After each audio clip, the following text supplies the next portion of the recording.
देशात मोठा साखर घोटाळा, राजू शेट्टींचं मोदींना पत्र, जिल्हाधिकाऱ्यांकडून प्रत्येक गोडाऊन तपासण्याची मागणी.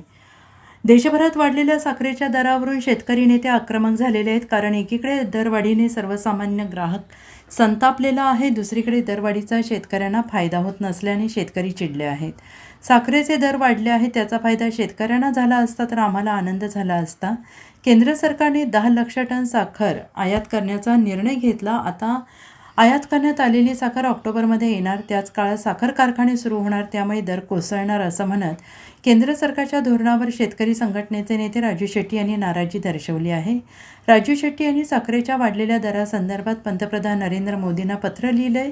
महिन्याला साखरेचा 22 लाख टन कोटा दिला जातो. सरकारने दिलेल्या 45 ते 48 लाख टन साखरेचा हिशोब लागत नाही. रिकव्हरी चोरून साठवून ठेवलेली साखर चढ्या दराने विकायची असे धोरण दिसत आहे.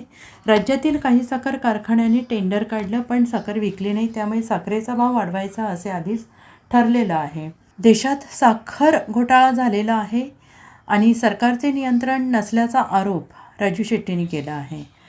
सरकारने जर नियंत्रण ठेवले असते, घोडेबाजार झाला नसता. सण आहेत म्हणून दर वाढवायचा. सरकारने दिलेल्या आकडेवारीवरून साखर कमी पडायची आवश्यकता नाही. पुढच्या वर्षी 300 लाख टन साखर उत्पादित होईल. मी प्रधानमंत्र्यांना पत्र लिहिले. केवळ साखर मिळत नाही म्हणून लोक अस्वस्थ झाले नाहीत. साखरेची किंमत वाढली आहे, यामुळे साखरेचे गोडाऊन तपासले पाहिजेत. कागदावर आणि गोडाऊनची तपासणी झाली पाहिजे. साखरेचे दर वाढवून काही लोक पैसा कमवत आहेत, याची सखोल चौकशी व्हावी. खरोखरच साखरेची टंचाई असते तर महाराष्ट्रात काय देशात कुठेही साखर मिळत नाही म्हणून लोक अस्वस्थ झालेले पाहायला मिळत आहे. पण तसे ते पाहायला मिळत नाही आहे. साखर फक्त महाग झाली आहे. टंचाईच नसेल तर अचानक दरवाढ व्हायचं कारण काय? या दरवाढीचा शोध घ्यायचा असेल तर प्रत्येक जिल्हाधिकाऱ्यांनी खाजगी व्यापाऱ्यांचे आणि साखर कारखानदारांचे गोडाऊन तपासावे. कागदावर किती स्टॉक आहे, गोडाऊनमध्ये किती आहे याची चौकशी झाली पाहिजे. रेकॉर्डवर नसलेली साखर जप्त केली पाहिजे, अशी मागणी राजू शेट्टी यांनी केली आहे. अचानक साखरेचे भाव वाढल्यानंतर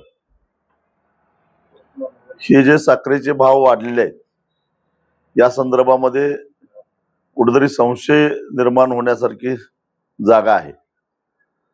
वास्तविक पाहता शेतकरी नेता म्हणून आम्हाला सुद्धा त्याचा आनंद झाला असता.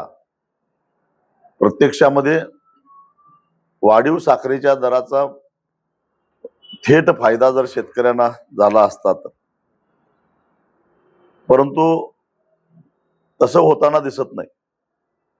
एका बाजूला साखर कारखान्यांची ओरड आहे की आमच्याकडे साखर अत्यंत कमी आहे आणि त्यामुळे वाढीव दराचा फायदा मागील हंगामामध्ये तुटलेल्या ऊसाला दराच्या रूपानं देता येत नाही.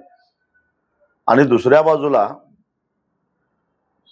आवश्यकता नसताना सुद्धा केंद्र सरकारनं 10 लाख टन कच्ची साखर आयात करण्याचा निर्णय घेतलेला आहे. ही साखर साधारणपणे ऑक्टोबरच्या दुसऱ्या आठवड्यामध्ये बाजारामध्ये येण्याची शक्यता आहे आणि नेमका त्याच काळामध्ये साखर कारखाने सुरू होणार आहेत. आणि त्यामुळं अचानक 10 लाख टन साखरेची आवक मार्केटमध्ये होणं आणि त्याचबरोबर साखर कारखाने सुद्धा सुरू होणं, या सगळ्याचा एकत्रित परिणाम म्हणजे त्या काळामध्ये साखरेचे भाव पुन्हा गडगडणार. म्हणजे पुढच्या वर्षी तुटणाऱ्या ऊसाला सुद्धा जर शेतकऱ्याला त्याचा फायदा होणार नसेल तर नेमकं ही जी आता दरवाढ झालेली आहे ती नैसर्गिक आहे काय कृत्रिम रीतीनं दरवाढ केलेली आहे कुणी कुणाच्या फायद्यासाठी, याबद्दल संशय घ्यायला भरपूर वाव आहे. मी आता तुम्हाला काही सरकारनंच दिलेले आकडे सांगणार आहे. गेल्या वर्षी सीझन सुरू झाला त्यावेळी सरकारनं सांगितलेलं होतं की 47 लाख टन शिल्लक साखर घेऊन हा सीझन सुरू होतोय. गेल्या वर्षी 300 लाख टन साखर उत्पादन अपेक्षित असताना 291 लाख टनापर्यंत उत्पादन थांबलं. पण तरी सुद्धा गेल्या सीझन मध्ये उत्पादित झालेली 291 लाख टन साखर मागील सीझनची 47 लाख टन साखर म्हणजे 338 लाख टन साखर भारतामध्ये उपलब्ध होती. त्यातली फक्त 8 लाख टन साखर निर्यात होऊ शकली. म्हणजे 330 लाख टन साखर उपलब्ध होती. महिन्याला साधारणपणे 22 लाख टन साखरेचा कोटा विक्रीसाठी दिला जातो.